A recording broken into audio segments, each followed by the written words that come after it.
during real time, you said that Islam is the mother lode of bad ideas. Now I've seen you tweet at someone, you tweeted a couple weeks ago at somebody that Judaism is a mother lode of bad ideas. Well, I should have said, is it the mother lode? Yeah, well, I mean, that was the one moment in that exchange with Affleck where it seems to me I misspoke. I mean, it was just in saying "the" as opposed to "a." You know, because I've written more about Christianity than Islam, right? So I criticize religion in general.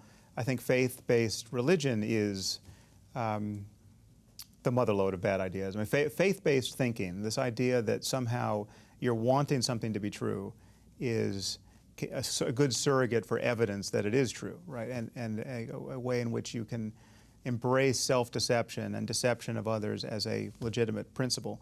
That, I think, is the mother lode of bad ideas, and religion has kind of a corner on that market at the moment. But Islam is an especially dangerous variant of it within our current political reality, or I should say Islamism as opposed to Islam in general. So when you say that, you're talking about because of the geopolitics, because of the maturation of the religion itself, right? We know that Judaism's far older, Christianity's older, they've gone through different reformations. So partly this just has to do with timing, right? Yeah, it's not, but unfortunately it's not only timing, but timing is enough to differentiate them, because obviously Christianity 500 years ago was, Christians were burning people alive on street corners.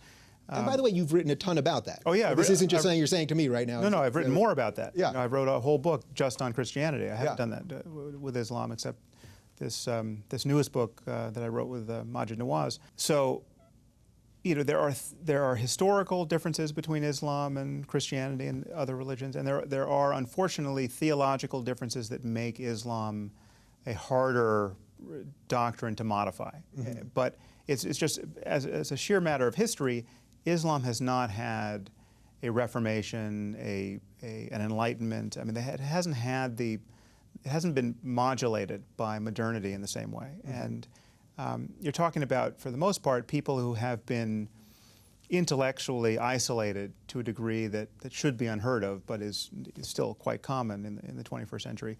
And unhappily, they're isolated from the ideas and ways of thinking that give us science and give us a commitment to human rights and give us a commitment to pluralism and democracy, but they're not isolated from the destructive enabling technology that we've produced. So you have people who are legitimate engineers, right, and legitimate, you know, computer scientists even, who are jihadists, right, who will use the tools of modernity against any kind of set of modern values that you know would be wise to defend. Yeah. All right. So I think what you said is it is not the mother lode, but it is a mother lode within the context of timing, geopolitics, and a whole bunch of others. Yeah. No, I certainly should have said a mother lode about it.